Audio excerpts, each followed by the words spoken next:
Aujourd'hui, je veux qu'on se penche sur un sujet qui nous concerne tous, à savoir ce que nous mettons dans nos assiettes.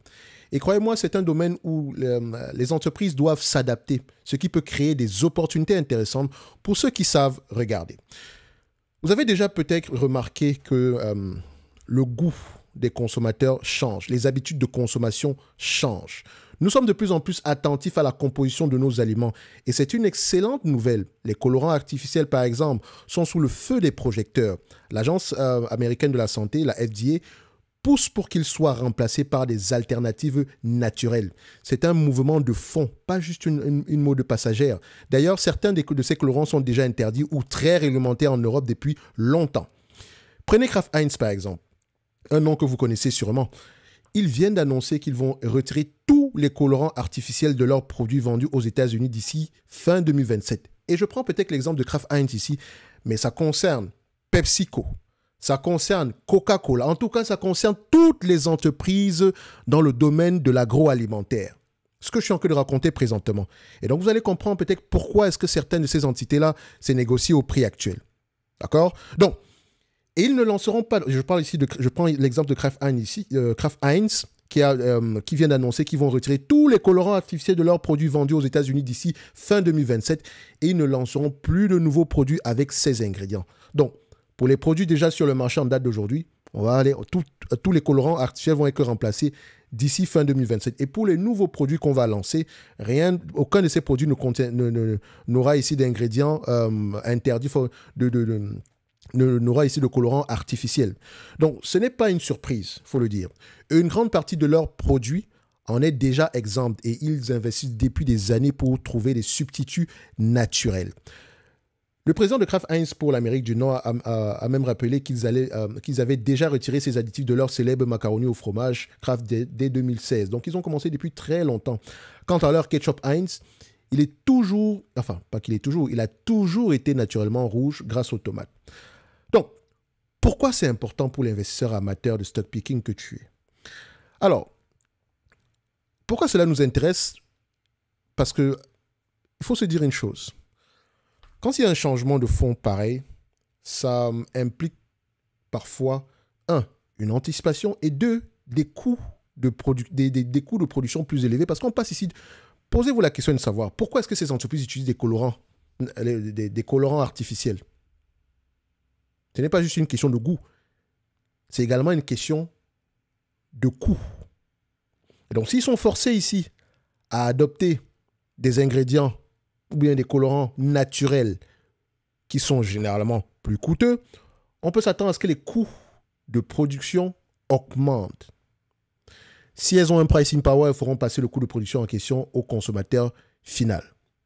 Donc, l'essentiel ici est de déterminer quelles sont les entreprises qui dépendent énormément, enfin, qui vont devoir remplacer dans leur portfolio de produits ici, qui ont un pourcentage très élevé ici en produits contenant ici des colorants. Par exemple, pour PepsiCo, il me semble que c'est 40%. D'accord? C'est 40%. 40% de leurs produits ici contiennent encore des colorants artificiels. Et donc, ils vont devoir également adopter les colorants naturels. Donc, pour revenir à notre note ici, alors, pourquoi est-ce que cela nous intéresse? Nous qui cherchons à comprendre les entreprises avant d'y investir. 4 points. Une entreprise qui écoute ses clients et s'adapte aux nouvelles attentes, ici par exemple la demande de produits plus sains, montre qu'elle est bien gérée et qu'elle peut rester pertinente sur le long terme. Kraft Heinz ne fait pas que réagir à la réglementation. Ils anticipent et innovent dans leurs recettes depuis des années. C'est un bon signe de résilience. Deuxième point, n'oublions pas que ces changements ne viennent pas de nulle part. Des personnalités influentes comme Robert F. Kennedy, qui est le secrétaire à la santé et aux services humains aux États-Unis et contrôle également la FDA, poussent activement l'industrie agroalimentaire à adopter des pratiques plus saines. Quand les politiques rencontrent les géants de l'alimentation comme Kraft Heinz, PepsiCo, General Mills pour discuter de ces sujets, c'est un signal fort que le changement est inévitable. Il a même menacé ici le fait que... il a même menacé ces entreprises... Enfin, je pense que c'est... Je ne sais pas que c'est établi, mais... Il a même... Enfin, pas menacé, mais vous savez, aux États-Unis, les gens reçoivent encore des bons alimentaires. Et donc, parfois, ces bons alimentaires ne pourront pas être utilisés pour acheter du soda, par exemple. ce qui peut avoir un impact sur les ventes de ces différentes entreprises de soda ou bien des snacks. OK? Il faut également remarquer ici que les produits à base de les produits ici à maigrissant comme à base de GLP-1 ici ont un impact sur l'industrie agroalimentaire. Surtout ceux qui vendent de la malbouffe. Donc, dites-vous que le fait qu'on retrouve PepsiCo à ce prix, ce n'est pas étonnant. Et ça ne veut pas dire ici que l'entreprise ne peut pas s'adapter. Au contraire, vous allez voir ici, on a déjà parlé du secteur des boissons une fois de manière générale. Quoique PepsiCo ne fait pas que des boissons, on en parlera sans doute dans une autre vidéo ici, on va comparer les deux entités. Il faut se dire ici que l'augmentation des prix a également joué un rôle énorme sur ces entités-là. Parce que c'est bien de regarder les marges, etc. Mais pourquoi est-ce qu'on a des marges élevées? Augmentation des prix, c'est bien, mais si les volumes ne suivent pas, c'est dangereux. Donc, bref, la vidéo n'est pas pour parler, on ne parle pas précisément de PepsiCo ici, mais c'est un exemple également qu'on aurait pu prendre pour comment on dit ça? Pour à peu près montrer le fait que le changement dans une entreprise, dans le changement des habitudes de consommation peut avoir un impact désastreux pour une entreprise si ce n'est pas anticipé de manière générale. OK? Donc, troisième point ici, un point à surveiller, c'est l'impact de ces changements, comme je le mentionnais tantôt, sur les coûts de production. Remplacer des ingrédients peut coûter plus cher au début. Et le goût ou l'apparence des produits peut-il changer au point d'affecter les ventes? C'est une question que l'on doit se poser. Parce que si le goût change, si vos Coca-Cola n'a plus le même goût, ça va être compliqué. Vous ne pouvez pas vous dire ici que les ventes vont continuer parce que, voilà, c'est une question de goût également. Pepsi n'a pas le même goût que Coca. Moi, j'ai une préférence j'ai une préférence pour Coca-Cola. En termes, s'il faut prendre à peu près entre Pepsi-Cola et Coca-Cola, j'ai une préférence pour Coca-Cola. D'accord? Donc, cependant, l'innovation pour trouver des alternatives naturelles et savoureuses est aussi une source d'avantages concurrentiels. Et là, si vous êtes malin, la question que vous devez vous poser, c'est qui vend ces ingrédients-là? Qui va vendre ces ingrédients? Parce que l'entité qui va vendre ces ingrédients-là, parce que vous en doutez, ces entités-là ne produisent pas les ingrédients en question. Elles se fournissent chez des grossistes ou bien des fournisseurs. Elles ont des fournisseurs bien précis pour ce genre de produits-là. Et donc, allez regarder qui va fournir les ingrédients. Donc, vous avez par exemple McCormick qui vend des épices, a déjà noté que ses clients professionnels reformulent de plus en plus leurs produits. Quatrième point ici, au-delà des colorants, Kraft Heinz affirme avoir modifié plus de 1000 recettes ces 5 dernières années pour les rendre plus nutritives en ajoutant des protéines, des fibres ou en réduisant le sucre et le sel. C'est la preuve d'un engagement profond envers la qualité et la santé. Pour nous, c'est un indicateur qu'ils se positionnent pour l'avenir en misant sur ce que les consommateurs voudront demain. Il faut anticiper les choses. C'est leur rôle. Okay? Et vous, votre rôle en tant qu'investisseur, c'est de voir s'ils anticipent les choses. Donc, vous devez également être au courant de tous les changements qui ont lieu au niveau du secteur d'activité ou de l'industrie de manière générale en date d'aujourd'hui. Donc, en résumé, les entreprises qui s'engagent à offrir des produits plus sains et s'adaptent aux attentes changeantes du public sont souvent celles qui construisent un avenir solide.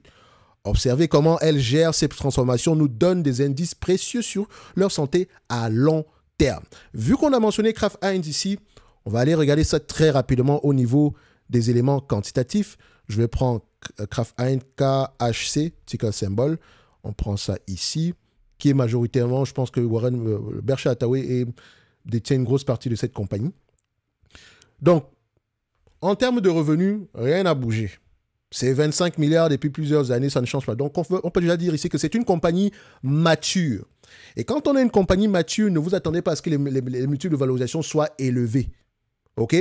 Et donc, il faut faire attention au prix que vous allez payer. On ne paye pas plus de 15 fois les bénéfices pour ce genre d'entreprise-là. Ça ne veut pas dire qu'on ne peut pas faire une acquisition. De toute façon, la croissance est plus par acquisition ici qu'organique. Ensuite, on a les marges. Premier niveau de pricing power, c'est le maintien des marges brutes. D'accord? On a des marges brutes qui, on va juger ici que ces marges brutes-là sont stables. On va regarder les marges EBITDA. Vous remarquez ici qu'il y a une pression sur les marges EBITDA qui ont diminué par rapport à la moyenne. C'est 1%, mais ça reste que on a eu des plus hauts ici aux alentours de 34% aux environs de 2016 par là. Pourquoi les marges EBITDA diminuent? Peut-être parce que le marketing augmente. Okay? Peut-être parce que les charges au niveau du personnel augmentent également. Parce que la marge brute est plutôt stable. Donc les dépenses opérationnelles augmentent. Et donc il faut aller regarder les dépenses opérationnelles qui augmentent. Est-ce que c'est la recherche et développement? Est-ce que ce sont les coûts de marketing? Si c'est le marketing qui augmente, Ça veut dire que ça coûte vraiment cher pour maintenir ce chiffre d'affaires-là à ce niveau. Donc, ce qui nous entraîne encore plus, ce qui nous pousse encore plus à payer des multiples valorisations très bas ici. OK? Ensuite, on va regarder le nombre d'actions. Ça ne m'étonne pas de voir à peu près un nombre d'actions qui diminue légèrement.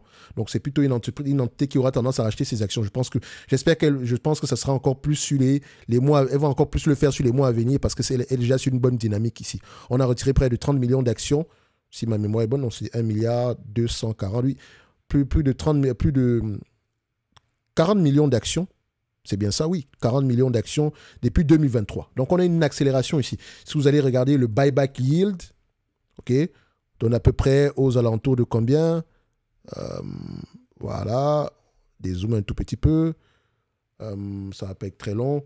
Donc, le buyback yield ici est aux alentours de 2,60%. Ça veut dire ici que tout l'argent qu'on a utilisé pour acheter des actions en date d'aujourd'hui, si on vous le distribue en dividende, vous aurez un 2,60% en plus du 2,26% qui est distribué aujourd'hui.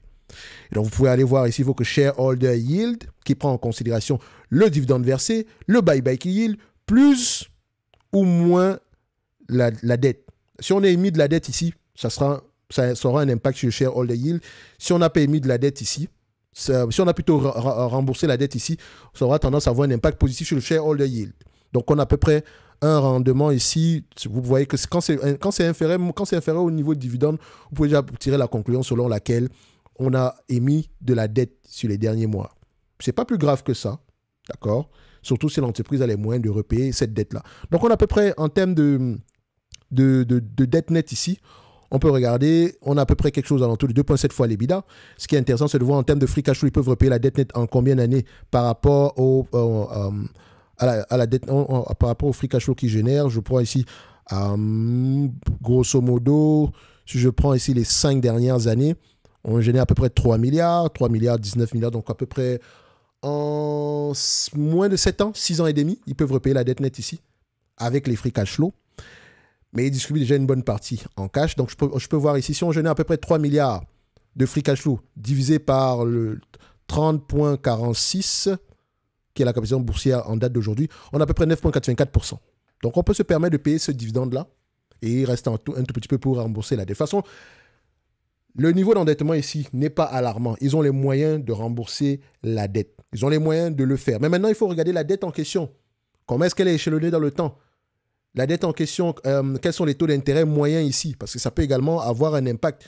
Ça ne sert à rien de refinancer une dette une dette ici à échéance qui à échéance 2030 ici avec des taux d'intérêt de 2% en date d'aujourd'hui, surtout quand les taux d'intérêt sont élevés. OK? Donc, il faut toujours aller regarder comment est-ce que la dette elle est constituée de quoi. D'accord? Donc, après ça, qu'est-ce qu'on peut regarder? Je pense qu'on a tout. On a fait le tour d'horizon. Maintenant, comme je l'ai dit, je ne paye pas plus de 15 fois les bénéfices ici. On ne va pas revenir dessus. On a déjà fait plusieurs vidéos dessus. Donc, Kraft Heinz ici, en termes de free cash flow, est-ce que c'est un business prévisible? 70% du temps, ils ont raison. Et attention, il faut regarder les dernières années ici. Quand on dit 70% du temps, ils ont raison. On va également voir sur les dernières années, en termes de free cash flow, 2017, 2018, ok, donc depuis 2020, ça va un tout petit peu. Donc, c'est un business qu'on peut dire prévisible à 50%. Et c'est le free cash flow. Donc, le free cash flow peut changer. Faites attention, notamment par rapport aux dépenses en capital, etc. Si on parle de bénéfice net ajusté ici, on peut voir que c'est un business assez prévisible. OK?